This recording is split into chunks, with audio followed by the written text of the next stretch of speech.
Pues buenos días de nuevo y bienvenidos a esta segunda mesa, a todas y todos, en esta jornada dedicada pues, al estudio de las democracias, los principales desafíos que tenemos a futuro.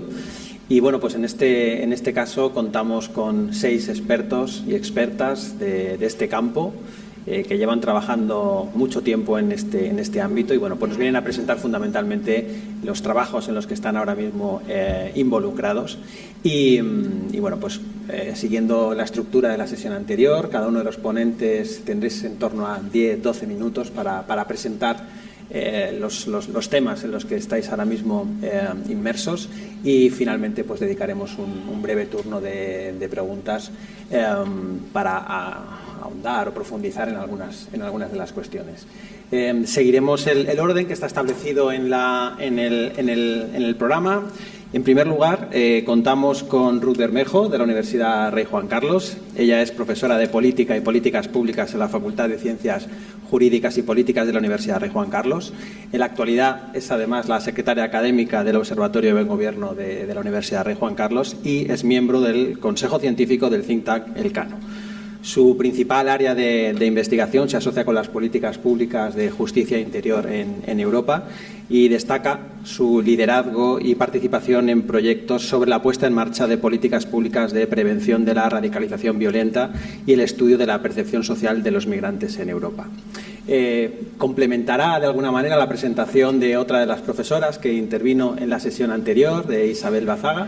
Y por lo tanto, bueno, pues tendremos una visión general de todo el trabajo que están haciendo, que de alguna manera viene apoyado por un intenso trabajo de investigación con proyectos a nivel europeo. Cuando quieras, Ruth, adelante. Muchas gracias. Muchas gracias. Buenos días a todos. Gracias al Círculo de Bellas Artes y Presidencia Europea por invitarme hoy. Y bueno, simplemente cuando veía el título, ¿no? Retos para la democracia, calidad de la democracia, nuestra opción fue presentaros este proyecto que hemos terminado ahora en febrero de 2023 y que formaba parte del programa H2020 y en el que nos centrábamos en las políticas migratorias, ¿no? Y en concreto en este caso, desde la Unión Europea se preguntaba, o la pregunta que daba origen a la investigación, tenía que ver con las campañas de información sobre Europa que ponen en marcha desde la Comisión Europea y también a veces bilateralmente en países de origen de migrantes, de migraciones, ¿no? Y la pregunta que daba origen al proyecto era si estaban sirviendo de algo, si eran relevantes. Y en mi opinión esto tiene que ver mucho con los retos para la democracia y con la calidad de la democracia. No tendría por qué ser las migraciones, en mi opinión, un reto para la democracia, pero en el debate político hoy en día vemos que sí que se está convirtiendo en ese reto, ¿no? Y simplemente, bueno, pues era en el proyecto hicimos muchas cosas, ¿no? A ver si puedo. ¿Hacia allá? Mira, funciona que yo me levanto normalmente y cuando voy a acercarme aquí para solucionarlo se suele arreglar. Vale, entonces has hecho bien. Mira, no sé si está. Ah, vale. Mira, igual se grande. Ahora sí. Gracias. Perfecto. Bueno, en el proyecto hicimos bastante investigación, nosotros coordinábamos la investigación y, bueno, no voy a contaros todo, simplemente básicamente hicimos encuestas, entrevistas cualitativas y grupos de discusión con organizaciones y profesionales que trabajaban con migrantes que llegaban a Europa. Y nos centrábamos en aquellas personas que habían llegado a Europa en los 5 últimos años, entre 2015 y 2020. Y lo que me gustaría compartir, ahí veis trabajo en 12 países y ampliamos a Ucrania en enero de este año, de 2023.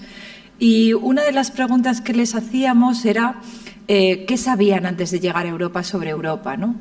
Y yo creo que esto es muy relevante porque nos tiene que hacer estar muy orgullosos de del continente europeo y de la Unión Europea en ese sentido, ¿no? La visión era de los migrantes que habían llegado a Europa en esos últimos años, era una visión muy positiva, ¿no? Que contrasta muchas veces con la opinión pública que se tiene, la opinión pública desde Europa, de muchos países en Europa, y lo que se dice de esos migrantes y solicitantes de asilo que llevan a Europa, ¿no? Para ellos Europa era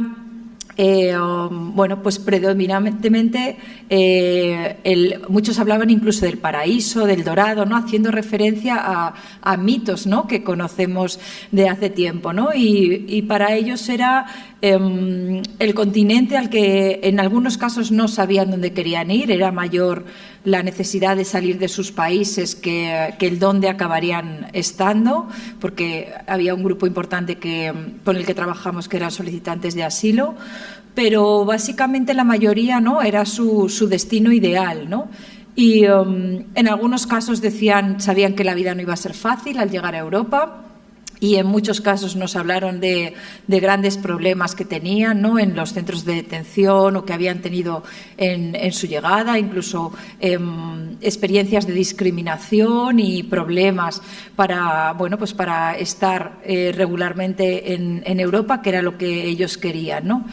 Pero por eso digo que para mí una de las claves era su visión positiva de Europa, incluso utópica muchas veces, y unido a que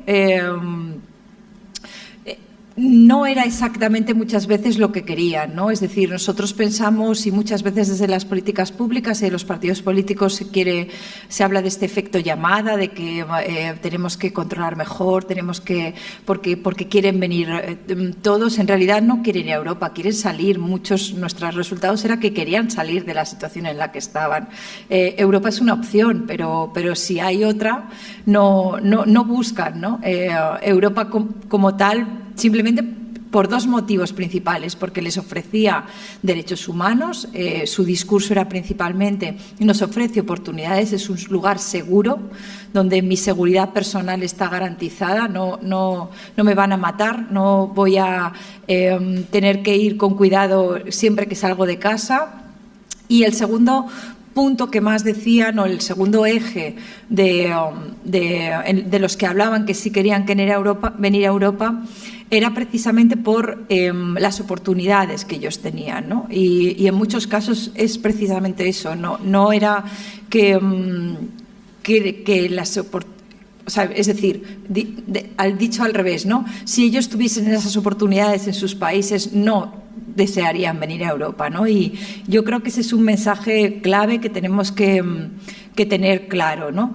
Y cuando íbamos a la información que les llega de Europa, ¿no? Un poco tratando de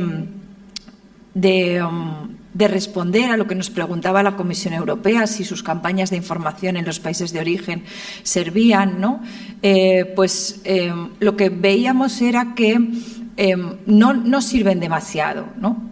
La cuestión es ¿para qué sirven?, ¿no? ¿Cuál era el objetivo que tenían esas campañas de información, ¿no? Y casi todos los migrantes las perciben como unas campañas que lo que quieren es que no vengan, ¿no? Entonces, la información que les transmite no es válida ni útil para ellos, ¿no? Porque se contraponen con su decisión de migrar como la alternativa vital que tienen, ¿no? Y en ese sentido, quería simplemente para acabar comentar un blog que ayer salía de Hein de Haas, que está en la Universidad de Oxford, en el Centro de Refugiados, y que ayer justo decía, estamos pensando que los traficantes nuestros traficantes y tratantes de personas son el origen de la migración, el discurso parece que va por ahí, ¿no? Es decir, son la causa de que los migrantes quieran venir, las mafias organizadas, pero tenemos que recordar que no, que el origen no es que haya redes de trata o de tráfico, que la gente quiere cambiar la situación vital, quiere tener oportunidades de vida y hacer más fuertes los controles en las fronteras lo que hace es que haya esas redes de trata y de tráfico, no al revés. Es decir, ellos no causan la migración, sino son consecuencia de nuestras políticas migratorias en muchos de los casos, ¿no? En ese sentido, nuestros resultados probablemente no eran los que desde la Comisión se esperaban, porque las campañas de información no servían, ¿no? En realidad, la mayoría de la información les llegaba boca a boca a través de su familia, de parientes o conocidos que estaban ya en Europa, y eran los que les contaban, ¿no?, cómo están. Y en alguna de las entrevistas con ellos les decíamos, bueno, pero también lo pasan mal, ¿no? Y tú ahora estás contando, ¿no?, que a veces lo has pasado mal, que los 3 primeros años han sido muy duros. Y nos decían una cosa que a mí me llamaba mucho la atención, que era, no, ¿cómo voy a contar eso? Dice, no puedo contar que es duro ni que me va mal al principio cuando he llegado a Europa, porque primero no quiero preocupar a mi familia que está en origen, no quiero decirles nada que les vaya a preocupar. Y segundo, yo utilizo las redes sociales como las usas tú. Y digo, ¿y eso? Y me dice, ¿tú cuándo te haces una foto? Pues cuando vas a visitar un edificio, cuando te va bien, cuando estás con tus amigos, el resto no lo cuentas en redes sociales, ¿no? Y las redes sociales hemos descubierto que es el canal más potente de comunicación que tienen, ¿no? Y bueno, pues ahí nos planteábamos, ¿no?, el discurso institucional frente al discurso personal, ¿no?, y la información transmitida personalmente frente a la información institucional, ¿no?, que era lo que la Comisión quería saber y que le decíamos, es que no sirve mucho lo que estáis haciendo en este sentido, ¿no? Y bueno, pues esa era la parte que yo quería compartir, ¿no?, que por una parte yo creo y nos daba la sensación, ¿no?, o nuestra sensación era un poco agridulce, ¿no? Tenemos que estar muy contentos de que Europa signifique para ellos democracia, signifique derechos y signifique prosperidad económica, pero por otra es un contraste tan grande con la opinión pública que tenemos en nuestros países, ¿no?, que muchas veces es difícil, ¿no?, de llevarlo o de tener una imagen, ¿no?, positiva al respecto. Esto, luego podemos hablar más del proyecto, pero en principio, gracias. Pues muchas gracias, Ruth, por tus reflexiones y por cumplir escrupulosamente el tiempo. A continuación, tengo el placer de presentarles a Leire Burguera, de la Universidad Nacional de Educación a Distancia. Ella es profesora del Departamento de Derecho Constitucional en dicha universidad y es miembro del Consejo Asesor de la colección Memoria Democrática, que publica el Centro de Estudios Políticos y Constitucionales, y miembro del Consejo Asesor de la Revista de Estudios de Deusto. Desde 2022 es vocal del Foro contra Campañas de Desinformación, foro perteneciente al Departamento de Seguridad Nacional del Gabinete de Presidencia del Gobierno. Su actividad investigadora se centra fundamentalmente en 4 líneas de actuación: la libertad de comunicación pública, el derecho electoral, el principio de igualdad y la memoria democrática. Todos ellos están soportados, pues al igual que en el caso anterior, por diferentes proyectos nacionales e internacionales.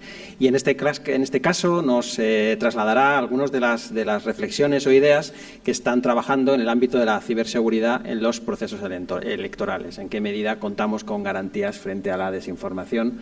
Leire, cuando quieras, todo tuyo. Muchas gracias. Muchas gracias. Bueno, en primer lugar, buenos días a todas y a todos.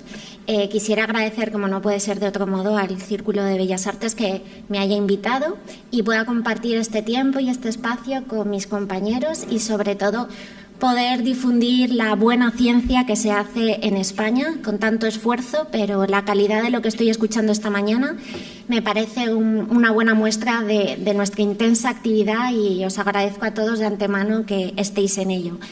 En mi caso, como muy bien ha comentado quien me ha precedido en el uso de la palabra, en esa amable presentación, yo soy profesora de Derecho Constitucional y formo parte de un grupo de investigación muy amplio donde hay una línea bastante consolidada ya en el tiempo la que la matriz es la Universidad Complutense con el profesor Rafa Rubio, pero hay muchos otros, y básicamente desde hace años estamos analizando y estudiando los procesos electorales, la incidencia de Internet en general, pero sobre todo redes sociales, el protagonismo de las plataformas, etcétera, en todo el proceso comunicativo, en todo el proceso electoral, su incidencia en la democracia y sobre todo un reto que nos parece fundamental a día de hoy, que es la desinformación. Y esto ha conducido a una intensa investigación. Les voy a explicar básicamente la materialización en 4 proyectos, que es lo que estamos ahora básicamente, no todos a la vez, consecutivos, pero sí muy intensos. 4 proyectos que, al igual que la mesa anterior se ha destacado, y me parece muy importante hacerlo, es una investigación interdisciplinar. Yo soy buena muestra de ello porque, evidentemente, cuando hablamos de desinformación, procesos electorales, tenemos que contar con politólogos, sociólogos, informáticos, matemáticos, documentalistas, en fin, un amplísimo elenco. Pero también me gustaría destacar que cuando hablamos de democracia, procesos electorales, también es interuniversitario, y no me estoy refiriendo únicamente a interuniversitario a nivel nacional.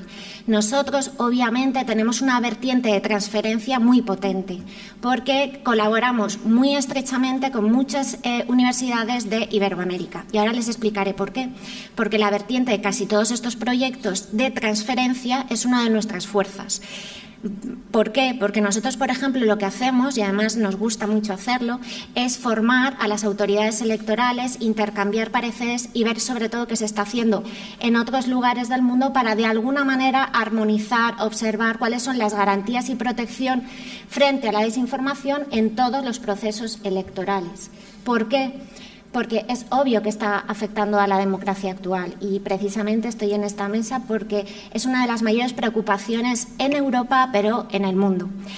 Les diré brevemente cuáles son los proyectos. El primero del Ministerio era garantías frente a la desinformación en procesos electorales, cuestiones de ciberseguridad y otros desórdenes informativos en redes.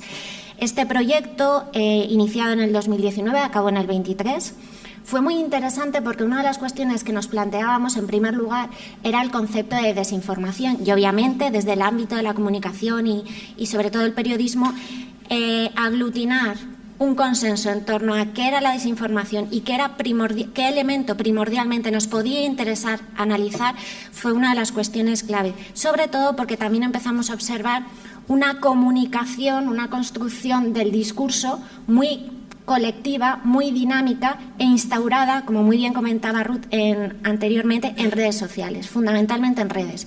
Porque si pensamos en procesos electorales, ahora les mencionaré brevísimamente, las normativas electorales en general en la mayoría de los países están ancladas en lo analógico, con lo cual están dejando un espacio amplísimo a que sean las propias plataformas las que nos estén marcando las reglas del juego.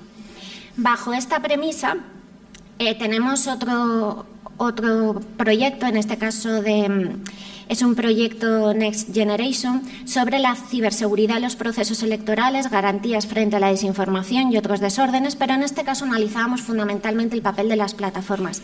Es muy interesante observar cómo se está afrontando los 3 modelos de respuestas jurídicas en el mundo, ¿de acuerdo?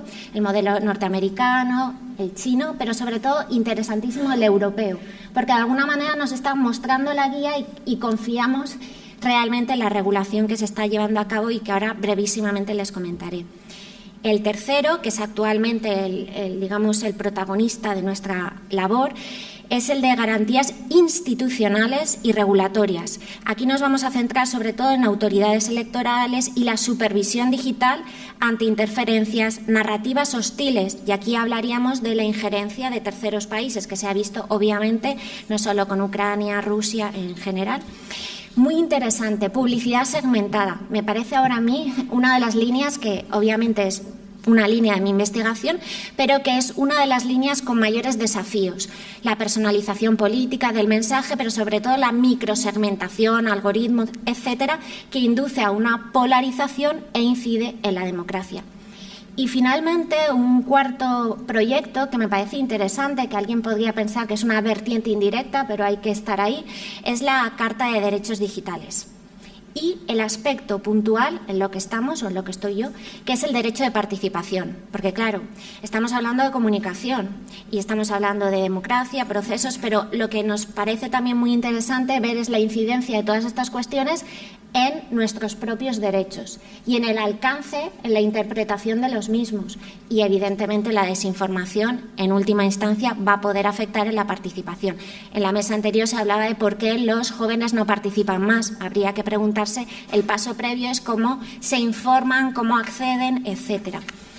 Pues todo esto, y siendo muy breve, insisto, es una labor de un conjunto bastante amplio, y yo creo con esto que también quisiera reforzar otra idea, y es que nosotros tenemos, aparte del grupo de investigación, un grupo de trabajo muy importante, y es un grupo con profesionales y especialistas de ámbito internacional, sobre todo muchos miembros, Comisión de Venecia, autoridades electorales de muchísimos países, y en esos países tenemos interconexiones. Hablo de Perú, Ecuador, Colombia, Argentina. Antes hemos hablado de las elecciones argentinas. En todos esos países nosotros también hemos acudido, algunos de los miembros, como observadores, porque ese feedback es importante, porque el desafío de la desinformación y su incidencia en la democracia obviamente no es un reto de ámbito nacional, es global.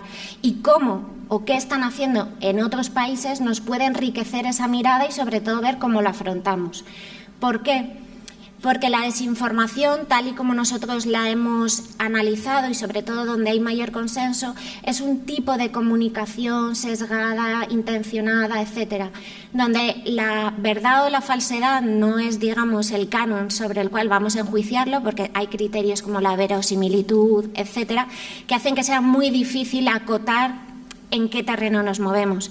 Pero sobre todo nos parece interesante porque la comunicación es la base del proceso electoral, porque la comunicación electoral es esencial en ese proceso electoral, y ese proceso electoral es fundamental en su incidencia en la propia democracia. ¿Por qué? Porque estamos observando claramente que lo que se está produciendo es, de alguna manera, unos retos importantes a la hora de tratar de preservar la equidad y la integridad electoral, la confianza en las instituciones y, sobre todo, como les decía, en la democracia. Y todo ello ha incidido mucho en libertades de expresión, información, participación. Podría hablarles de un montón de cuestiones. Todo ello nos ha hecho ver que estos retos requerían respuestas. Antes les he explicado brevísimamente que hay 3 modelos. Pero la respuesta jurídica que estamos observando, que tiene mayor incidencia, insisto, y que nos parece más positiva porque es muy proactiva, es la que está operando desde el 2018 en adelante en Europa. Ha empezado tímidamente con algunas directivas, pero, por ejemplo, el Digital Service Act, que ayer, por ejemplo, en un congreso en Sevilla, que es uno de los frutos de este proyecto, estábamos discutiendo, ha tratado de poner coto a las plataformas, y esto es un paso importantísimo, con mejor o peor fortuna, pero vamos a ver que esto es un paso a este reglamento inicial que se va a poner en marcha en febrero del 2024, que ya veremos porque hay muchas críticas al respecto, por ejemplo, de quién va a ser la autoridad de control en España, que todavía no se sabe, se va a poner en marcha en febrero del 24. Pues bien, con respecto a esta cuestión y otras muchas, hemos observado que esta labor está comenzando, y hay otro reglamento que, insisto, me parece fundamental, que es el de la microsegmentación, anuncios políticos, también sobre las libertades informativas en general. Es una respuesta jurídica interesantísima que vamos a ver en los próximos años. Y por ir acabando, esta parte o esta pata se tiene que aunar con la parte de la interpretación, es decir, la aplicación o implementación de esta normativa. ¿En manos de quién? Y esto es interesante porque la cuestión de las autoridades electorales es una cuestión a debatir, y precisamente en este intercambio que tenemos formativo y de pareceres con lo que acontece en otros países, hemos observado que, digamos, la posibilidad de actuación es muy limitada, a veces es excesivamente creativa, como en el caso de Brasil, que les pongo un ejemplo muy breve. En las últimas campañas, por ejemplo, saben ustedes que uno de los problemas en las campañas a nivel comunicativo es la intervención de terceros fuera de lo jurídicamente regulado en las campañas. Por ejemplo, lo que pueden hacer los influencers a la hora, por ejemplo, de solicitar el voto, no sabemos si financiados o no, para determinados partidos. Pues, por ejemplo, las autoridades electorales brasileñas tomaron una decisión un tanto radical de bloquear cuentas, etcétera. Quiero decir, las respuestas son diferentes, el problema es el mismo, pero hay que cotejar y ver la proporcionalidad entre libertades e intereses en juego, porque aquí hablaríamos de la libertad de expresión frente a esa comunicación pública libre que me permite participar y que preserva la democracia. Pues bien, esto es la línea general, digamos, la transversal de todos estos proyectos. Desafíos, muchísimos. La cuestión de la transparencia, de la educación, fundamental, porque de nada sirve que aquí yo esté hablando de normativa, etcétera, si no trasladamos la necesidad de educarnos, alfabetizarnos digitalmente. Algoritmos, escasa transparencia, sesgos y la discriminación evidente, muy importante. Autoridades de control, la inteligencia artificial, deepfakes, en fin, todas estas cuestiones las estamos tratando y me parece que son bastante importantes para, de alguna manera, afrontar los retos de la democracia en el siglo XXI. Muchas gracias.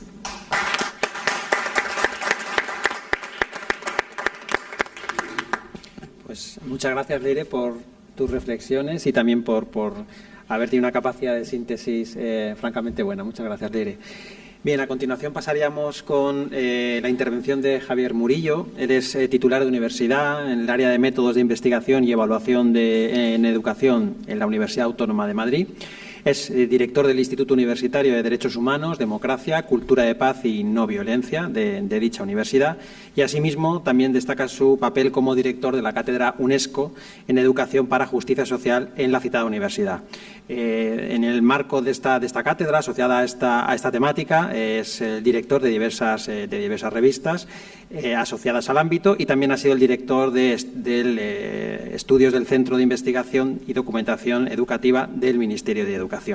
Su campo de investigación gira en torno a la calidad, equidad, mejora y dirección de la educación y en los últimos años su principal o una de las principales líneas de investigación se sitúa en el ámbito de la educación para la justicia social. Bueno, nos hará un breve resumen de todo el trabajo que se está realizando desde el Instituto Demos Paz y adelante, cuando quieras. Muchas gracias. Buenos días a todas, buenos días a todos. Bueno, agradecer la invitación para estar en este foro que me parece realmente interesante. Yo vengo a hablar de educación democrática, educación para la democracia, escuelas democráticas, como un desafío, pero también como una respuesta necesaria ante estos desafíos de la democracia. Dentro del Instituto Universitario de Derechos Humanos, Democracia y Cultura de Paz, que dijo, tenemos una interesante línea de trabajo que es educación para la justicia social, con una cátedra UNESCO con ese mismo nombre. La idea es simplemente una educación que no solamente se encargue del desarrollo de la personalidad de los seres humanos, sino que se encargue una educación que busque transformar la sociedad, hacer una sociedad más sostenible, más justa y también más democrática. Y desde esa perspectiva tenemos una larga trayectoria de proyectos I+D+I estatales, exactamente tenemos 5 proyectos I+D consecutivos, que buscan abordar este tema de la educación para la justicia social desde distintas perspectivas. Desde el primero, que se llamó Escuelas para la Justicia Social, Liderazgo Educativo para la Justicia Social. El tercero era Escuelas en contextos desafiantes, una perspectiva de la justicia social. Hasta el cuarto, el que voy a hablar, que es Escuelas Democráticas como un elemento clave en la justicia social. Ahora, desde el año pasado, estamos trabajando en un quinto sobre las escuelas que resisten ante ciertas tendencias homogeneizantes.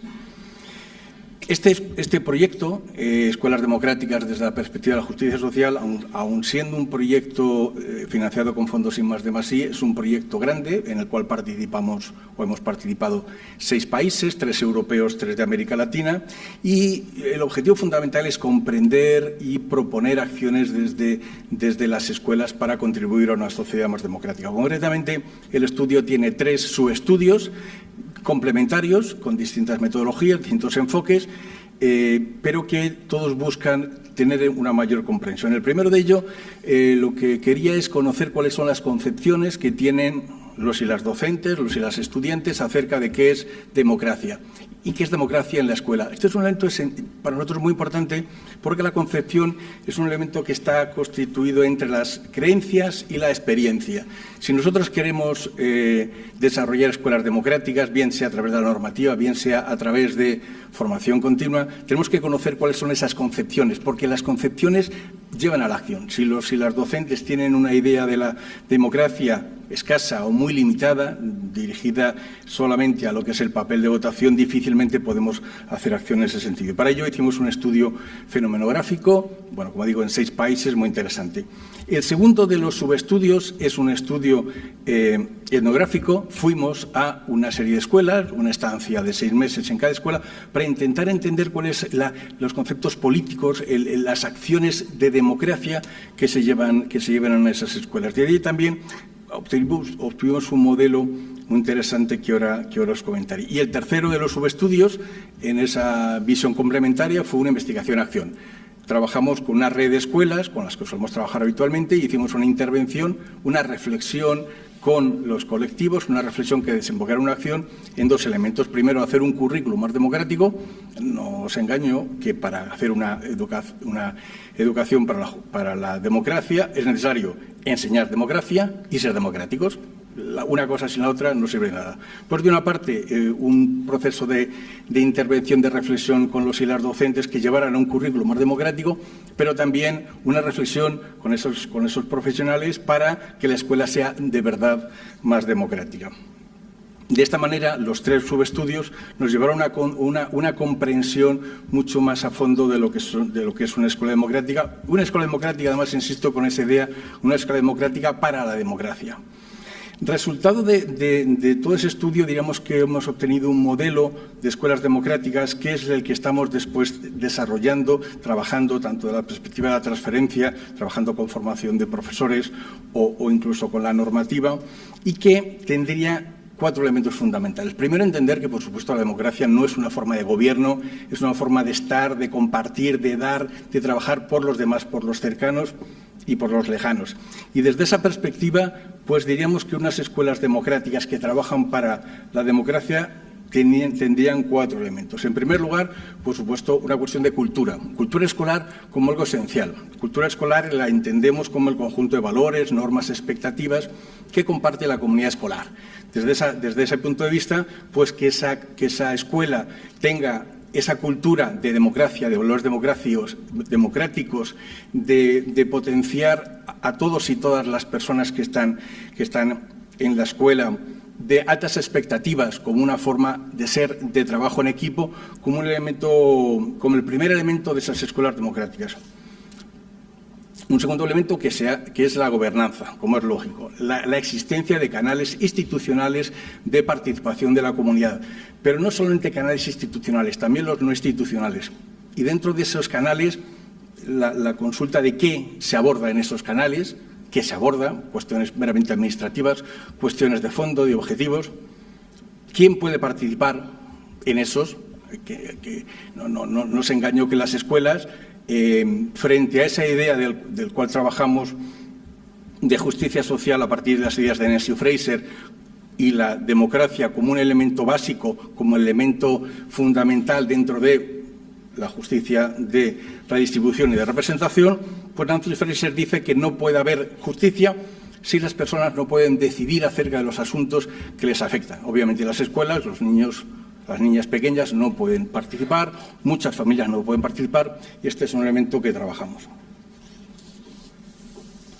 Por tanto, la democracia como existencia de canales institucionales, de canales no institucionales, de actitud hacia la participación de las familias, de la comunidad y sobre todo el tema de la participación de los niños pequeños. Muy importante también el tema de las aulas como un elemento real de participación. Ya sabéis que en educación infantil es muy habitual, el lunes hacemos una asamblea, decidimos qué vamos a hacer durante la semana, pero esa costumbre se va perdiendo en primaria, en secundaria casi nada, en bachillerato no, y en la universidad, bueno, ¿qué os voy a decir de la universidad? Que aquí todos lo conocemos.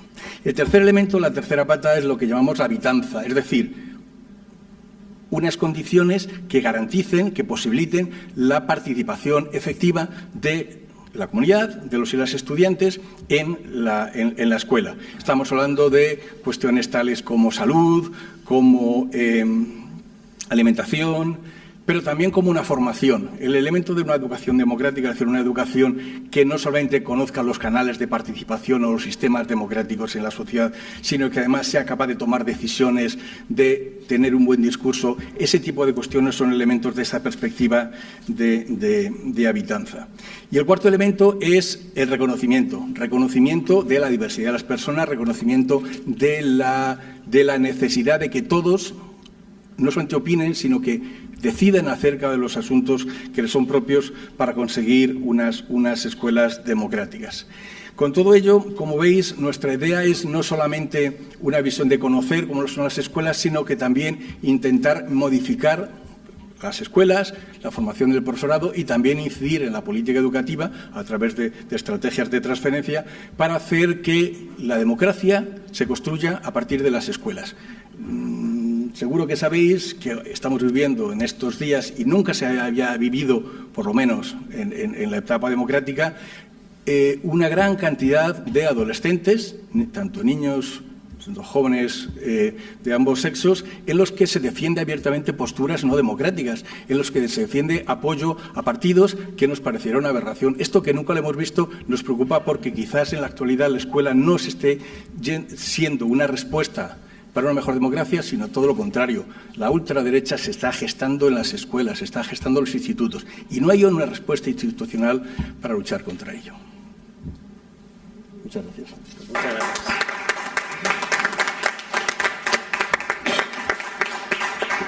Muchas gracias, Javier, por darnos a conocer un poquito más todo el trabajo que estáis haciendo. Y bueno, pues ahora sería el turno de Alberto Jiménez Piernas, de la Universidad de Alcalá de Henares. Él es doctor en Derecho Europeo por la Universidad de Bolonia e investigador del Instituto de Estudios Latinoamericanos de la citada universidad. Además, es el fundador de la plataforma negocioresponsable.org y consultor especializado en el ámbito de la sostenibilidad. Adelante, cuando quieras, pasaríamos a conocer un poquito más todo el trabajo que estáis desarrollando en el ámbito de los derechos humanos y el Estado de Derecho. Muchas gracias. ¿Qué hay? Buenas tardes, muchas gracias. En primer lugar, también al Círculo de Bellas Artes, por supuesto, y a la Oficina para la Coordinación de la Presidencia Española por organizar este acto y por su amable invitación. Yo creo que ha quedado claro de las intervenciones anteriores que, desde luego, la democracia no es una función de 0 o 1, en la cual pues o la tenemos o no la tenemos, sino que hay una gradación, hay un continuum en el cual nos movemos, y es lo que nos trae hoy aquí, que es el tema de la calidad democrática. No podemos conformarnos con estándares a lo mejor más pobres que en otros países. La vinculamos con Estado de Derecho, imperio de la ley, la vinculamos con la igualdad de todos ante la ley. Por ejemplo, en la Constitución española lo establece el artículo 14, con democracia, con sufragio activo y pasivo, por supuesto, pero también con derechos humanos. Y me gustaría que mi intervención, pues, digamos que ahondara un poquito más en el vector derechos humanos y cómo se relaciona con democracia y Estado de Derecho. Deben vincularse. Digamos que tenemos que tener un equilibrio entre democracia, Estado de Derecho y derechos humanos. Unos sin otros no pueden existir.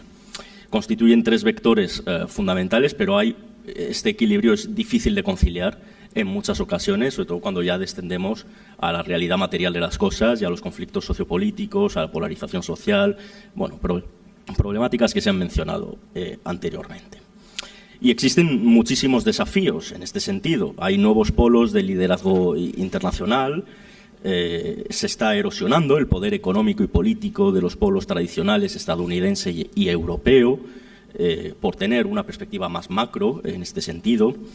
La influencia creciente de actores no estatales, ya la predominancia del Estado en la esfera geopolítica ya no es tan clara como lo ha sido históricamente, y otros riesgos, ¿no?, derivados de la propia globalización, que ya es irreversible y que, bueno, podemos resumir en términos de interdependencia y complejidad del sistema internacional. En la Unión Europea, el proceso de integración europeo se ha dado a sí mismo una serie de valores fundamentales, y así lo recoge, por ejemplo, el artículo 2 del Tratado de la Unión Europea, donde explícitamente se menciona el Estado de Derecho, la democracia y los derechos humanos. Además, contamos con una Carta de Derechos Fundamentales de la Unión Europea, o la Carta de Niza, y esta Carta de Niza, que al principio constituyó, desde un punto de vista jurídico, una declaración política, a continuación, luego con el tratado, con los tratados de Lisboa, se juridificó y terminó siendo reconocida pues, por el artículo 6 del Tratado de la Unión Europea al mismo nivel que los tratados de la Unión Europea, con lo cual, aunque no se recogió el texto, sí se situó al mismo nivel la Carta de Derechos Fundamentales de la Unión Europea que los propios tratados fundacionales, el derecho primario de la Unión. Pero no hay una jerarquía entre estos principios fundacionales de democracia, Estado de Derecho, derechos humanos, que recoge ese artículo 2 del tratado. Y no se trata, además, la Unión Europea, si seguimos fijándonos o tomando como punto de partida esos tratados europeos, únicamente de una vocación hacia adentro, de una intención de ordenar de esta manera dentro de los límites de la Unión, sino que también tiene una vocación ad extra de proyectarse hacia afuera en todo lo que es su acción exterior. Así lo recoge, por ejemplo, el artículo 3.5 del Tratado de la Unión Europea para las relaciones exteriores, que deberán promover los derechos humanos. Y el artículo 11, que me gusta también mencionarlo, le da también una cierta transversalidad al tema del medio ambiente, que, aunque no me voy a extender sobre ello, podemos vincular también jurídicamente a derechos humanos, ¿no? Como una derivada de derechos humanos en ciertos aspectos. Si nos vamos directamente, por ejemplo, a la política comercial exterior, a todos esos acuerdos de comercio, de inversiones que celebra la Unión Europea, el artículo 205, ya está desde el Tratado de Funcionamiento de la Unión Europea, nos remite, a su vez, al artículo 21 del Tratado de la Unión. Y en ese artículo 21 nos dicen derechos humanos. Con lo cual, de nuevo, incluso en el articulado del Tratado de Funcionamiento, que se refiere a la regulación de las relaciones comerciales, de los acuerdos de inversión, etcétera, etcétera, tienen que cumplir, en principio, con ciertos preceptos de derechos humanos. La consecuencia de ello han sido las famosas condicionalidades de la Unión Europea en los acuerdos de comercio e inversión con terceros países, condicionalidades en términos de democracia y de derechos humanos. ¿Qué efecto real han tenido estas condiciones en el terreno? Bueno, pues la clave va a ser que la Unión Europea siga siendo un actor importante en las relaciones económicas y desde un punto de vista político, porque sin duda han emergido otros actores, como por ejemplo podemos ver a través de las inversiones de China en lugares tan dispares como Brasil o el continente africano, que no imponen esta serie de condicionalidades. Y desde luego podemos decir, esto es competencia desleal, si usamos un término más comercial.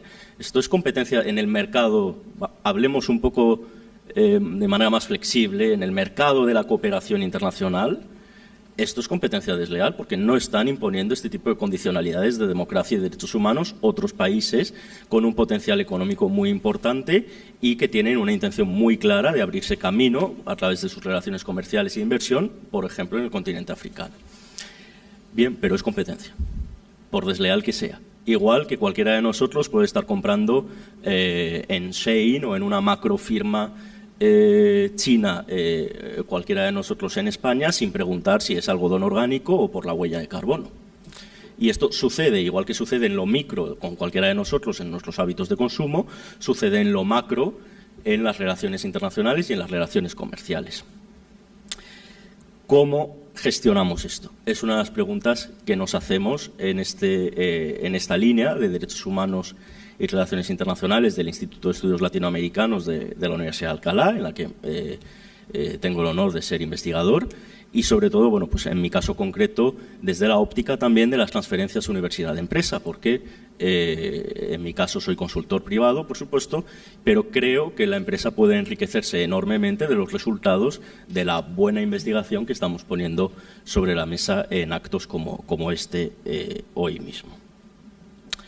Las sanciones internacionales de la Unión Europea, ¿hasta qué punto sirve, por ejemplo, que la Unión Europea haya establecido sanciones y de hecho las haya endurecido el pasado mes de agosto contra el grupo Wagner, que viene siendo un grupo paramilitar privado, pero con un importante apoyo público público de la Federación Rusa.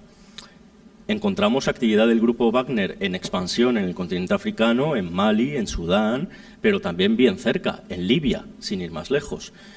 Puede comprometer no solamente estos actores no estatales el tema de la cooperación comercial y de inversiones en términos de derechos humanos y de democracia, pero también el tema de la cooperación militar y de seguridad.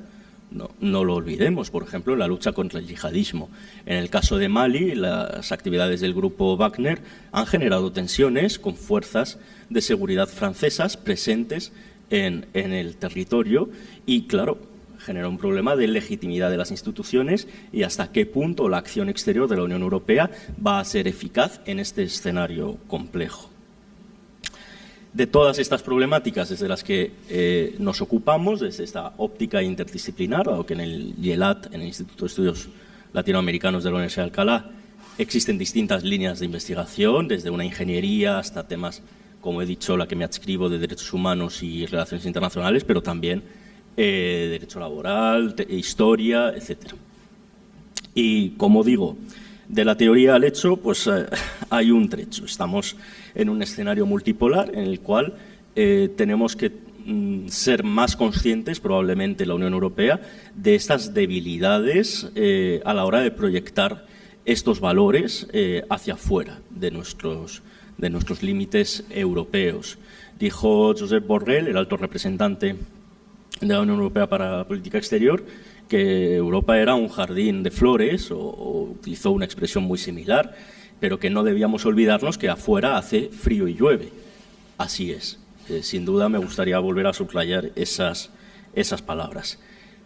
Le sumamos a esto estrategias transnacionales asimétricas de desinformación, que buscan la polarización social, la conflictividad social, con un apoyo financiero rastreable a otros estados, pero sin que formalmente podamos de verdad calificarlo de una injerencia de otro estado en la política interna, en nuestra política interna, porque sí puede haber un apoyo financiero rastreable, pero no una adjudicación directa de esa responsabilidad.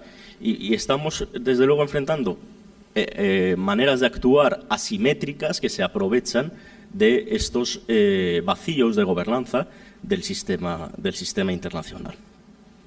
Por último, una de las últimas líneas de las que nos ocupamos es de qué papel pueden tener las empresas en este contexto. Necesitan, desde luego, las empresas muchísima ayuda a la hora de navegar este escenario complejo. A veces no es posible elegir dónde tomamos los proveedores, sin ir más lejos, de los minerales de conflicto, de países que proceden, de minerales que proceden de países en una situación de fragilidad institucional o directamente inmersos en una situación de conflicto, que necesitamos esos minerales para la transición ecológica.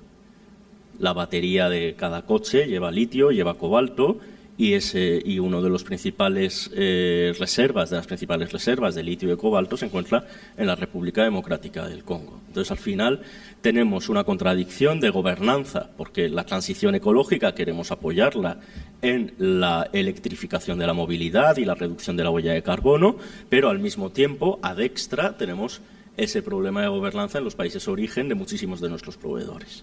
Y en muchas ocasiones, dicho sea de paso, las empresas tampoco tienen tantísimo donde elegir esos proveedores para determinados materiales. No obstante, incluso en el caso, y aquí se abre un debate y yo puedo dejarlo en el aire la pregunta, ¿no?, porque desde luego no es una cuestión que hayamos resuelto ni mucho menos, incluso en el caso donde se pudieran elegir proveedores en países menos problemáticos, ¿esto qué significa desde una óptica de cooperación al desarrollo? Significa abandonar a esos países. Significa promover que las empresas abandonen masivamente determinados países para buscar proveedores en países más amigables y que finalmente la actividad económica en esos países se reduzca notablemente. Con lo que, en última instancia, volvemos a la rueda de la miseria y de la pobreza en muchos de estos países. Se han planteado en diferentes iniciativas legislativas de la Unión Europea, creamos una lista negra de países. Al final se ha optado, y hay distintos informes de la Comisión, por no crear esas listas negras para no generar la huida de empresas y contribuir aún más a la pobreza, porque quienes sufren esa pobreza son las poblaciones, en última instancia, de estos territorios. En definitiva, no me extiendo más, navegamos entre la Europa de los derechos y la Europa de los mercados. Y estamos ahí navegando entre dos aguas, es un equilibrio precario y las circunstancias hoy por hoy son de lo más desafiantes. Muchas gracias.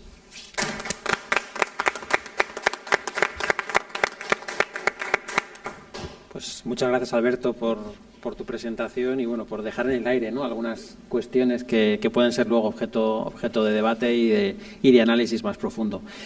A continuación doy la bienvenida a Igor Sábada, de la Universidad Complutense de Madrid. Él es profesor titular del Departamento de Sociología, Metodología y Teoría y bueno, pertenece a diferentes grupos de investigación de la Universidad Complutense, el grupo Cultura Digital y Movimientos Sociales, del que ha sido coordinador, y también el grupo Movilización, Contienda Política y Cambio Social. También es miembro del Instituto Complutense de Sociología para el estudio de las transformaciones sociales contemporáneas, del que actualmente además ocupa el cargo de gestión de secretario del Instituto.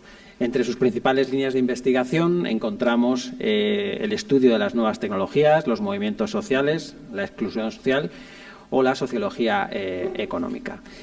Su presentación se centrará fundamentalmente acerca de los nuevos modos de participación política. Pasan por ahí el pasador, ¿de acuerdo? Pues cuando quieras, Igor, muchas gracias. Bueno, pues muchas gracias. Buenos días, casi tardes ya, ¿no? Gracias al Círculo, lo primero, gracias por la invitación, gracias a todos y todas por estar aquí. Yo voy a tratar de ser corto y sintético. Voy a presentar un pequeño proyecto, un pequeño gran proyecto, I+D+I, como decían por aquí, del Plan Nacional, de nuestro grupo Movicon, más que del otro grupo de Cibersomos Aguas, que tiene un desafortunado nombre, de Movicon, un proyecto que se llama Ecopol, Evolución de la Contienda Política en España. Voy a ver si acierto con esto. Vale. ¿Cómo insertamos este proyecto, este work in progress, en el que yo voy a presentar algunos resultados parciales aquí en el Foro de Calidad Democrática? Bueno, pues cuando alguien se pregunta por la calidad democrática, como ha dicho mi compañero anterior, pues no es un 0 o un 1, es un valor intermedio.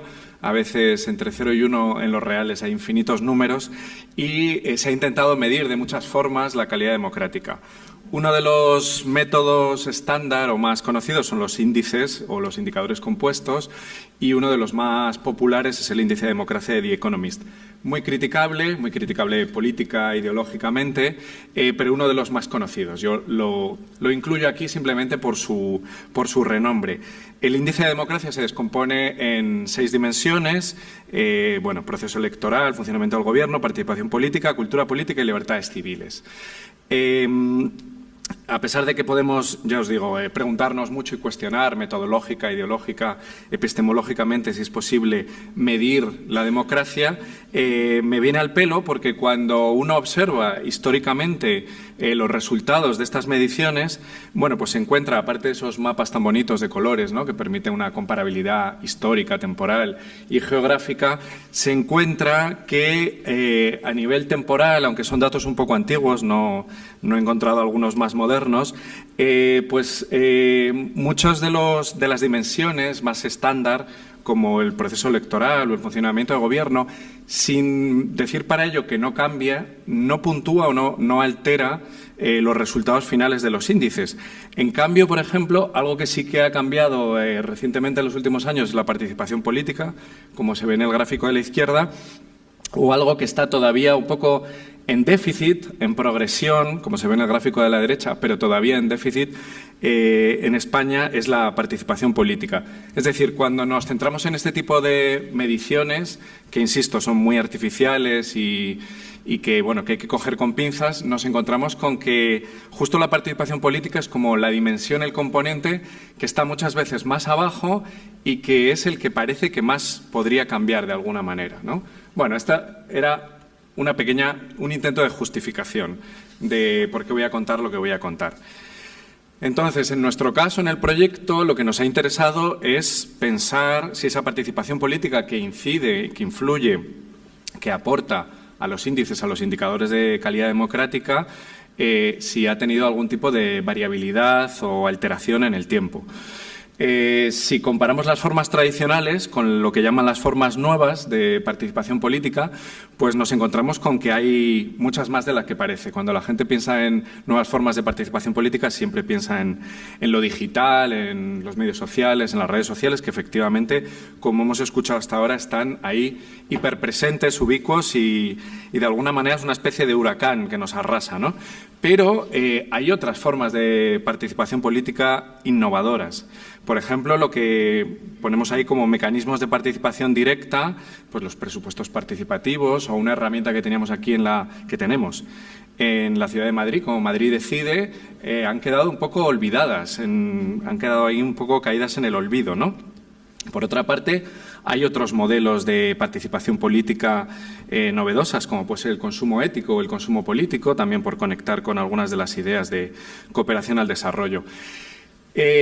Solo voy a decir, aunque pueda sonar un poco, pues no sé si controvertido, que los mecanismos de participación directa, institucional, ni siquiera diría que han llegado a una especie de techo, simplemente no han despegado del todo en muchos países y en muchas ciudades, por ejemplo, españolas, y la utilización de las nuevas tecnologías, si bien es cierto que en ciertos términos pues han crecido exorbitadamente, no parece que sea fácil medir cuál es el impacto directo en la participación política, más allá de lo que es la información, más allá de lo que puede ser algún tipo de coordinación. En cambio, a nosotros nos interesaba investigar o analizar pues dos de los ámbitos que están ahí a la derecha, uno de los cuales pues sería los nuevos movimientos sociales o los movimientos sociales, y el otro que está abajo es el de protesta, que nosotros los consideramos más o menos unidos.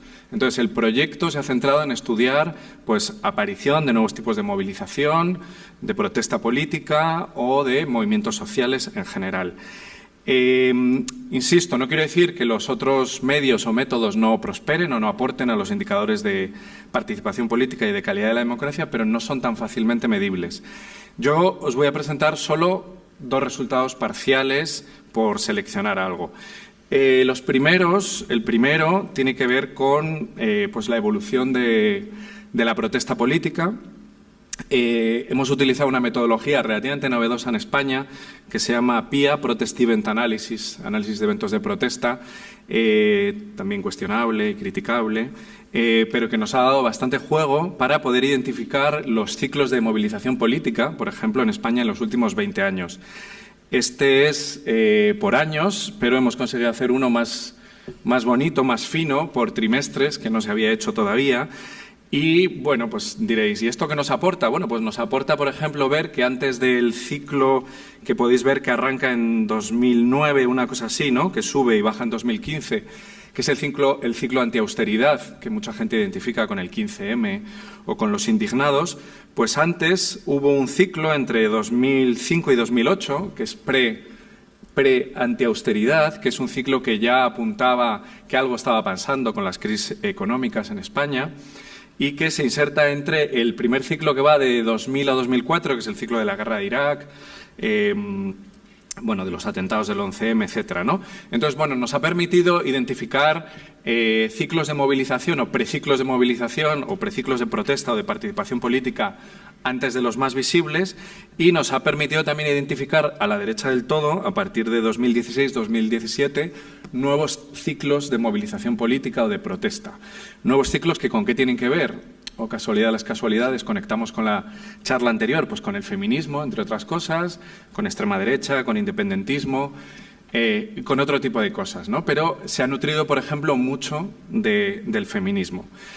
Esto lo hemos ido comparando también con el número de participantes, y una cosa que le sorprende mucho a mucha gente, pero no es nada sorprendente, lo tenemos también por pequeños ciclos, pero una cosa que le sorprende a mucha gente y que es relevante es que los ciclos de protesta o participación política más movilizada, no institucional, no coinciden necesariamente, no correlacionan con la cantidad de personas que salen a protestar a la calle. Es decir, hay momentos históricos en los que se convocan muchas protestas, pero sale poca gente a la calle. Y hay momentos en los que se convocan pocas protestas, pero sale mucha gente a la calle. Y eso son indicadores a veces de desacoples entre los Bueno, entre regímenes institucionales, situaciones institucionales, modelos o momentos políticos, ideológicos, ciclos de gobernanza, ciclos económicos, crisis económicas, etcétera, etcétera.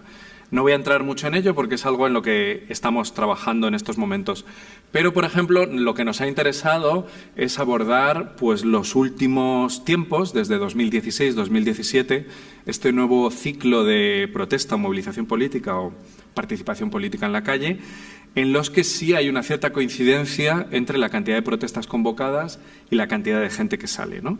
Que ya digo, se asocia más al feminismo, a ciertas movilizaciones de extrema derecha, también en 2017 al independentismo, etcétera.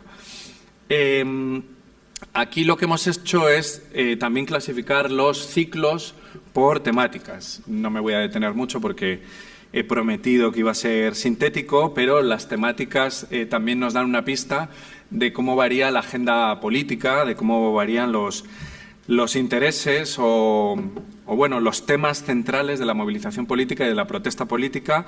Insisto que son uno de los grandes afluentes en la participación política, en la participación ciudadana y en los indicadores de calidad democrática y de democracia.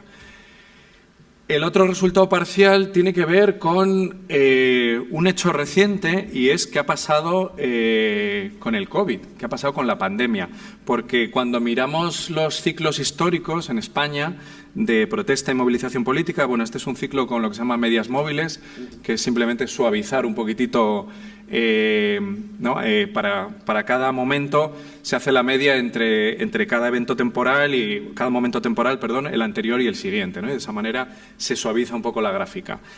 Pues una cosa que nos interesa mucho es, aparte de identificar este último ciclo actual, que pensamos que tiene mucha influencia en la situación política, democrática actual, ¿qué ha pasado, por ejemplo, con el COVID, ¿no? Porque la mayoría de la gente piensa que durante la pandemia no hubo protestas, no hubo movilización política. En cambio, cuando se analizan los eventos de protesta en estos años, en estos últimos 3-4 años, lo que se ve, no sé si se ve muy bien en la gráfica, la línea negra sí que representa los eventos de protesta. Efectivamente ha salido poca gente, perdón, la línea representa la cantidad de participantes. Efectivamente, a lo largo, por ejemplo, del año 2020 salió poca gente, obviamente porque legalmente había restricciones que lo impedían, pero eventos de protesta se convocaron muchos. Es decir, todavía siguió habiendo movilización política convocada o autoconvocada, aunque la gente no pudiera salir. De hecho, todo a lo largo de 2020 hubo muchísima más intentos de movilización y participación política, digo, intentos de los que pensamos y sobre temáticas que cambiaron y alteraron un poco la fisionomía de la protesta y de la participación política en España.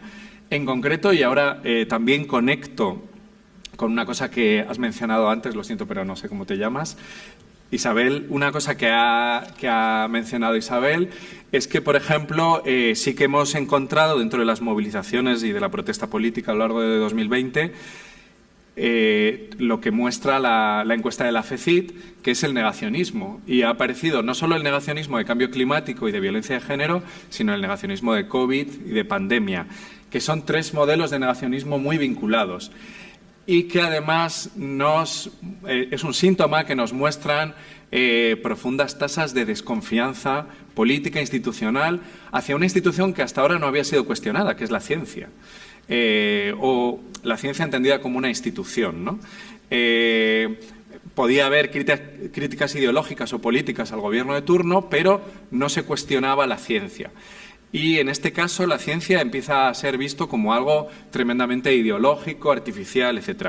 Y también conecta con algo que han comentado mis compañeros y compañeras anteriormente, que tiene que ver con la desinformación, intoxicación y esto que ya no se puede llamar sociedad de la información, sino es sociedad de la opinión, que es el mundo de las redes sociales. Había prometido ser muy corto, así que creo que voy a cumplirlo.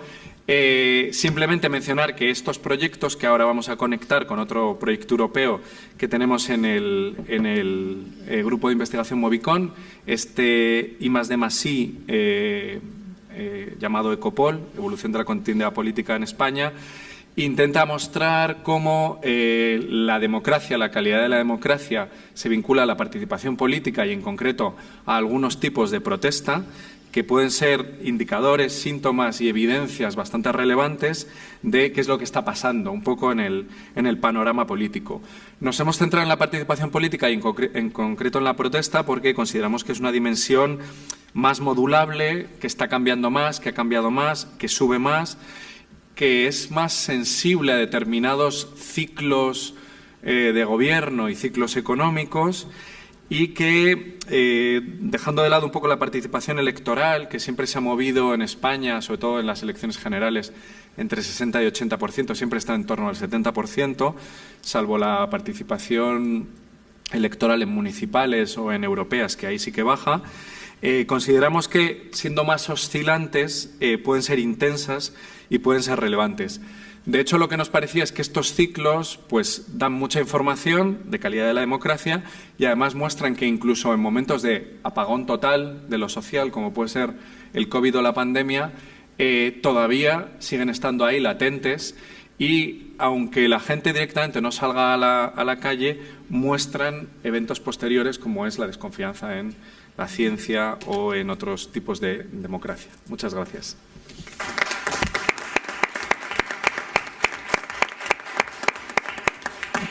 Pues muchas gracias, Igor, por compartir con nosotros algunos de los avances y resultados preliminares que estáis desarrollando en esta línea de trabajo. Y para concluir esta primera ronda de presentación de proyectos y líneas de investigación, tenemos con nosotros a Javier Anzuategui, de la Universidad Carlos III, catedrático de Filosofía de Derecho y bueno, pues, ha sido presidente de la Sociedad Española de Filosofía Jurídica y Política y director del Instituto de Derechos Humanos Bartolomé de las Casas de la citada universidad. Además, es codirector del Grupo de Investigación Derechos Humanos, Estado de Derecho y Democracia y director de la revista Derechos y Libertades. Y es precisamente sobre la actividad del grupo de investigación sobre lo que nos viene a ilustrar. Así que cuando quieras, Javier, adelante. Muchas gracias, Fernando. Buenos días a todos y a todas.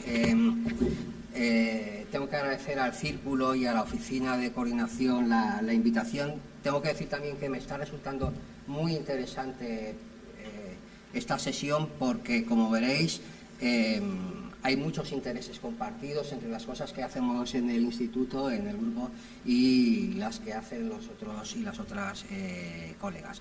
Yo os voy a hablar básicamente no voy a hablaros de proyectos en concreto, haré alguna referencia a alguno de ellos. Por cierto, si me paso el tiempo me lo dices o directamente me quitas el micrófono. No voy a hablar de proyectos concretos, haré alusión a alguno, voy a hablar de los grandes temas en los que estamos embarcados.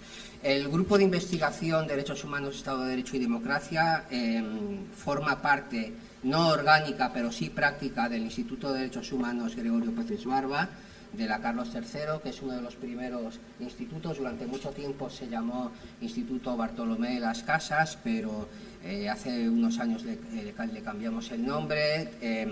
Comenzó a trabajar en el año 90, aunque oficialmente existe desde el año 93.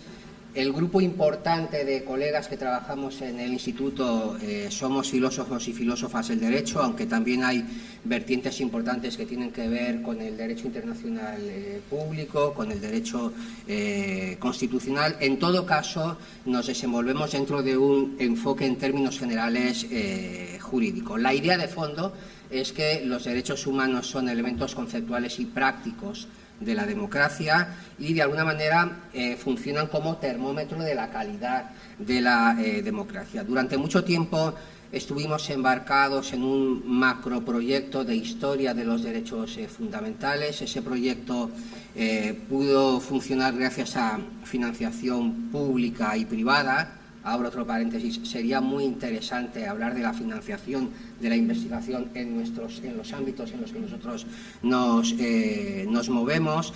De ahí pudimos sacar 21 volúmenes, fue un macroproyecto en el que intervinieron más de 200 investigadores e investigadoras. Pero a partir de ese momento nos hemos dedicado en términos generales posiblemente a dos grandes líneas de investigación, líneas que de alguna manera se pueden identificar como frontera o fronteras de los derechos. Fronteras en el sentido de que nos invitan a reformular algunos paradigmas o algunos puntos clásicos del discurso clásico de los derechos o de la teoría de los derechos. Os voy a hablar de dos grandes líneas, la que tiene que ver con los derechos de las personas con discapacidad y la que tiene que ver con las tecnologías.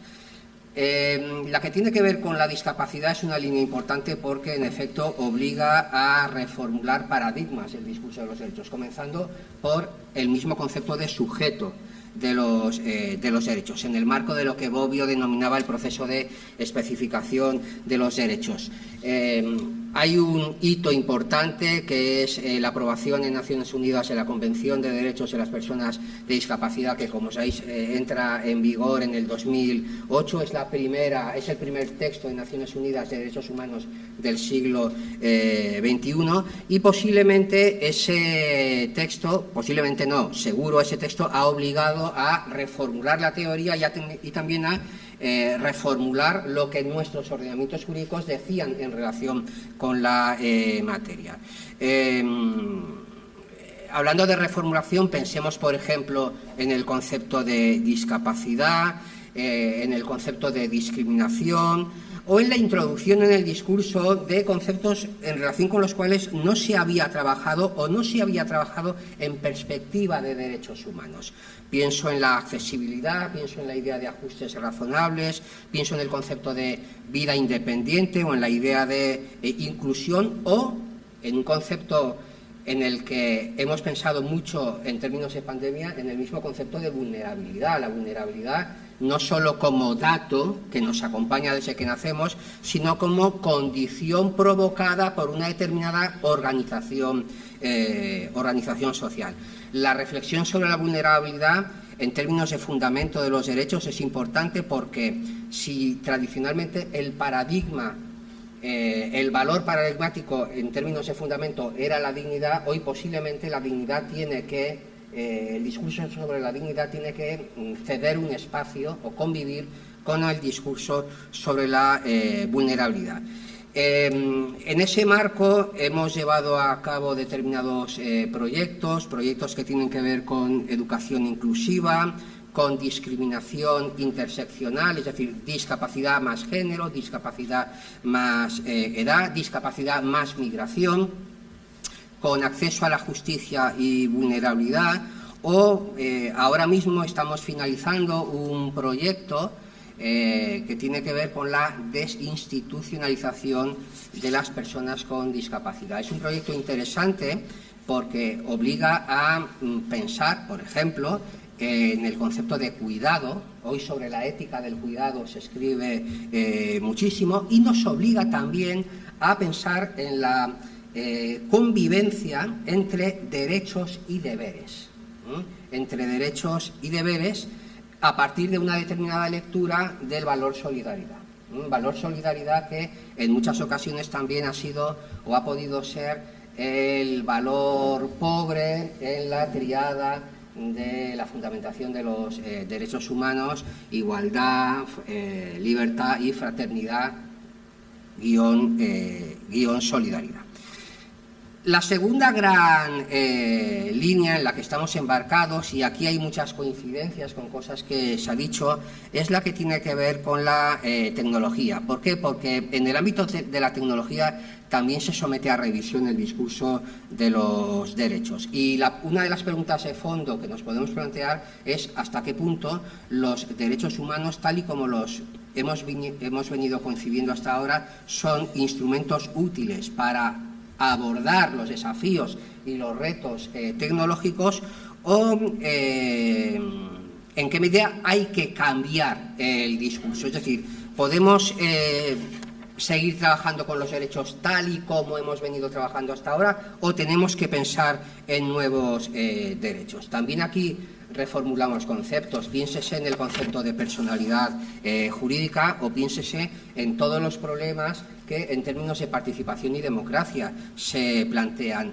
la brecha digital, las modalidades de democracia electrónica, la reformulación de la esfera pública y los problemas de la posverdad.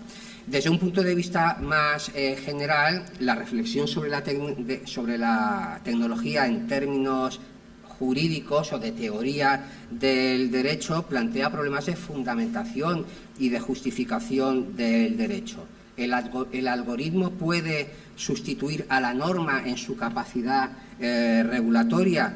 ¿Hasta qué punto el algoritmo nos obliga o nos invita a repensar el discurso sobre la legitimidad, sobre la responsabilidad o sobre la obediencia / desobediencia al derecho? Tradicionalmente, el discurso jurídico nos ha propuesto modelos de comportamiento que se debían obedecer, pero que se podían desobedecer.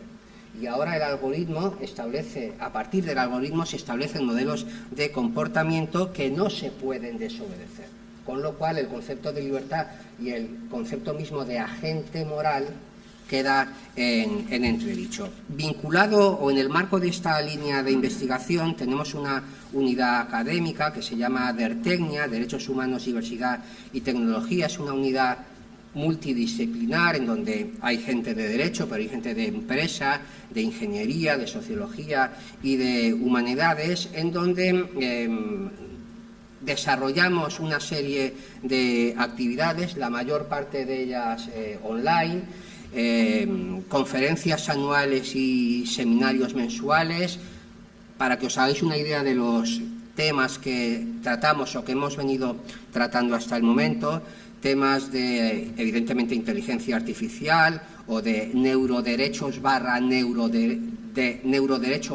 neuroderechos, poderes y derechos sobre el cuerpo, el tema del transhumanismo, la reformulación del espacio público, inteligencia artificial y deporte, brecha de género y tecnología, cómo la tecnología nos obliga a repensar el derecho antidiscriminatorio y cómo la inteligencia artificial nos obliga a repensar las formas tradicionales en las que han venido trabajando los operadores jurídicos, dos grandes ámbitos: abogacía y poder y judicatura y poder judicial. Y para terminar, hacer una breve referencia a dos proyectos o dos actividades en las que estamos embarcados en este momento. Estamos comenzando un proyecto dentro de la convocatoria de Red.es, un proyecto en donde somos socios con la Fundación 11 y con Odiseya. Odiseya es el Observatorio del Impacto Social y Ético de la Inteligencia Artificial, un proyecto sobre la implementación de la Carta de Derechos Digitales en el eje de los derechos de igualdad. Se ha hecho referencia a la Carta. Sabéis que es un documento no normativo del Gobierno que se aprueba en julio del 2021, en donde se plantean determinados retos en torno a la interpretación y a la aplicación de la adaptación de los derechos al entorno digital, y en donde se sientan las bases para proponer políticas públicas. En la Carta hay una división en grandes bloques: derechos de libertad, derechos de igualdad, participación y conformación del espacio público, derechos del entorno laboral y empresarial y derechos digitales en entornos específicos. Y nosotros nos estamos centrando con nuestros socios en todo lo que tiene que ver con los derechos de igualdad. Derechos de igualdad dentro de los cuales nos encontramos con y estoy reproduciendo un poco la estructura de la Carta, con la no discriminación en el entorno digital, con el derecho de acceso a Internet, con protección de menores de edad en entorno digital, accesibilidad y brechas de acceso al entorno digital. Es evidente que todos estos ítems se pueden utilizar como test a la hora de medir la calidad de la democracia. Y el último proyecto, y ya termino, el último proyecto en el que nos hemos embarcado y que estamos iniciando en estas semanas es un máster online en colaboración con la editorial Tirán lo Blanc, cuyo título es Fundamentos del Derecho y Tecnologías Disruptivas.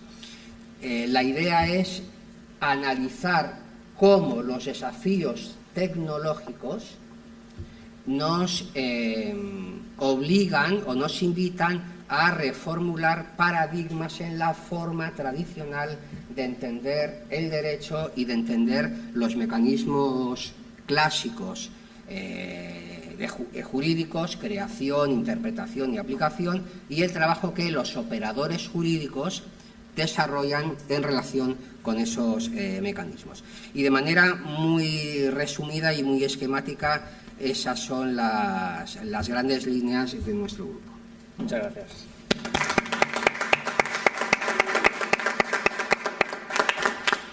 Muy bien, pues antes de finalizar, sí me gustaría hacer alguna reflexión general y, bueno, pues quizá rescatar alguna de las ideas que nuestro último interviniente ha puesto de manifiesto para suscitar un brevísimo debate entre los miembros de esta mesa. Yo, en primer lugar, quiero agradecer haber tenido el privilegio de estar aquí, de conocer un poquito más de cerca los diferentes trabajos que se están realizando por parte de estos diferentes grupos de investigación. Creo que hay muchos puntos de conexión y, en ese sentido, bueno, pues el carácter multidisciplinar del ámbito bien merece la pena seguir trabajando en ello. Poniendo un poco de valor, ¿no? O dando algún tipo de comentario adicional, a mí me resulta especialmente sugerente hasta la propia denominación de la jornada, calidad democrática. Seguramente habrá indicadores, cómo medirla, qué dimensiones, pero probablemente no estemos todos de acuerdo con cómo lo definimos. De hecho, es el cumplimiento de una norma, o yo vengo del ámbito de la economía y de la empresa, la calidad es adecuación al uso para quién y para qué. Si esto lo trasladamos a la realidad de la democracia como concepto poliédrico que es, pues me sugiere desde luego un debate incluso filosófico respecto al concepto de calidad democrática.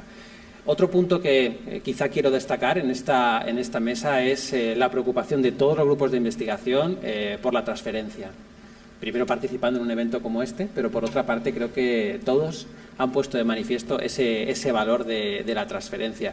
Y hay otra conclusión general que quizá puede ser especialmente interesante de cara a orientar futuros trabajos. En todos los casos, la calidad democrática, la definamos como la definamos, se asocia a la madurez de los contextos institucionales, tanto desde un punto de vista formal, derecho, instituciones formales, gubernamentales, pero también desde un punto de vista informal, normas, valores que desde la propia escuela se tienen que ir trabajando. En ese sentido, creo que también aquí hay un ámbito de trabajo conjunto de gran valor. Y yo, para concluir, me gustaría que, de alguna manera, y dado que no va a salir la inteligencia artificial en el debate, salió finalmente, sí que me gustaría que hicierais alguna breve reflexión en relación con cómo pensáis vosotros que la inteligencia artificial va a afectar a algo que también se ha puesto de manifiesto, y es la importancia de la comunicación y de la desinformación a la hora de explicar determinados movimientos sociales. Luego, en ese sentido, ¿en qué medida pensáis que la incorporación de la inteligencia artificial va a abrir nuevos campos de trabajo en vuestras áreas? Y si de alguna manera pues pensáis que va a ser relevante o será una etiqueta pasajera, entiendo que no, pero bueno, nunca sabemos, ¿no? No sé si tenéis alguna reflexión en ese sentido, ¿cómo lo incorporaréis a vuestra agenda de investigación? ¿Sí? ¿Quién quiera romper el hielo? Bueno, dos cosas o dos reflexiones muy rápidas. En relación con el tema de la calidad, es decir, yo creo que nuestra responsabilidad, no solo como ciudadanos, sino también como académicos y como académicas, es no perder la perspectiva crítica. Es decir, en relación con la democracia y en relación con la calidad de la democracia, no hay paraísos terrenales. No hay paraísos terrenales. El día en que estemos totalmente contentos y satisfechos con lo que tenemos delante, se ha acabado la democracia y se han acabado los derechos. ¿Por qué? Porque careceremos de argumentos en los que apoyar nuestra queja frente a lo existente, nuestro desagrado frente a la realidad. Y en ese sentido, yo me encuentro, no creo que sea una cuestión personal, yo me encuentro con más dificultades a la hora de establecer graduaciones dentro de la democracia que a la hora de identificar lo que es democrático o no es democrático. Es decir, yo creo que podemos disponer de criterios a la hora de identificar una situación como no democrática, pero es mucho más complicado saber dónde empieza y dónde acaba la democracia. Dónde empieza y dónde acaba la democracia. Y en todo caso, una cuestión importantísima, se ha hablado ya de ello, y que tiene mucho que ver con la capacidad crítica frente a la realidad, es la educación en democracia, la educación en derechos la educación en derechos, o de los derechos y en derechos. ¿Por qué? Porque al final, bueno, podemos disponer de instituciones que funcionen mejor o peor, pero si no hay un caldo de cultivo cultural y ese caldo de cultivo se empieza a gestar en la escuela, las instituciones no van a funcionar bien. En relación con la inteligencia artificial, bueno, creo que hay un campo enorme que afecta de manera básica a paradigmas básicos de la política, de la democracia y de los derechos, y ahí creo que es interesante plantearnos si las categorías con las que hemos venido trabajando hasta ahora nos sirven, o si la inteligencia artificial, eso que Floridi denomina la cuarta revolución, la infosfera, nos obliga a dejar atrás el arsenal argumentativo que nos ha acompañado y a inventarnos nuevos conceptos. Si queréis abrir. A mí solo me gustaría añadir el problema del pensamiento crítico. Creo que el principal riesgo es ese, probablemente uniéndolo también con la intervención sobre la importancia de la educación. Por ejemplo, en el sector privado me he encontrado con personas que ya están especializadas en pensamiento crítico, y esto es un problema, porque el pensamiento crítico tendría que ser una habilidad que se desarrolla a través de la educación y es fundamental para la calidad democrática. Entonces, desde el mismo momento en que ya hay empresas, a lo mejor ya de cierta envergadura, ¿no?, que para gestionar sus riesgos geopolíticos, etcétera, y están surgiendo perfiles profesionales especializados en pensamiento crítico y relaciones internacionales, esto ya es un síntoma de que hay algo que falla. Y la inteligencia artificial probablemente en la mayor parte de la población por el momento no tiene visos de mejorar el nivel de pensamiento crítico. Bueno, un par de reflexiones en relación a tus puntos. En primer lugar, el tema de la calidad entendida como adaptación al entorno o como consecución de los objetivos. Y eso abre una reflexión muy interesante en la medida que cuando hablamos de calidad de educación, calidad democrática de la educación, siempre hemos pensado que la calidad de la educación tiene que ver con el logro de aprendizajes en lenguas, matemáticas, en inglés, y como provocación que ronda entre el mundo de la investigación educativa es que durante muchos años nuestro paradigma, nuestra meta, nuestra utopía educativa ha sido Finlandia. Y paradójicamente Finlandia se ha convertido en el país donde más pronto y más influyente la extrema derecha está marcando la política educativa. Quizás pensar que la educación es solamente aprendizaje en algunas materias básicas no es el mejor concepto de calidad si no abordamos también una educación que contribuya a hacer una sociedad más justa, más inclusiva, más democrática. Y el tema de la inteligencia artificial, directamente ligado con la educación, yo creo que se está perdiendo el foco. El problema no es cómo nos va a influir en la educación, sino cuánto más va a abrir la brecha educativa la inteligencia artificial entre los que tienen acceso y no tienen acceso. La pandemia ya nos mostró una gran brecha, una gran diferencia. La inteligencia artificial lo habrá mucho más. Y creo que hay poca reflexión no acerca de sus usos, su implicación, sino cómo vamos a hacer que esta inteligencia artificial ayude a todos, a todas, y no a una parte. No sé si algún miembro más de la mesa quiere hacer alguna reflexión adicional. Bueno, por mi parte, en relación a la inteligencia artificial y al hilo de lo que se ha ido comentando, es cierto que, a mi juicio, hay dos vectores interesantes para explorar. Uno es la transparencia a la hora de identificar la participación de esa inteligencia artificial en la comunicación, etcétera. Y, en consecuencia, también me parece importante identificarlo para, a continuación, exigir responsabilidades, que es donde yo creo que va a ser el mayor reto. Identificar responsabilidades frente a comportamientos ilícitos que a día de hoy ninguna normativa ha sido capaz de determinarlos. Y al hilo de lo que antes comentaban, yo creo que no vamos a enfrentarnos a nuevos derechos, Los derechos, a mi juicio, son los que son. Lo que va a cambiar quizá es el modo de aplicarlos, pero sobre todo de interpretarlos. Ahí sí que tiene que haber un cambio absoluto. Porque siempre se ha hablado con el derecho al olvido, por ejemplo, siempre se habló autodeterminación informativa, ya existía, no existía. En realidad estamos viendo que son derechos afectados como libertad de expresión, derecho a la información, participación, etcétera, o la privacidad.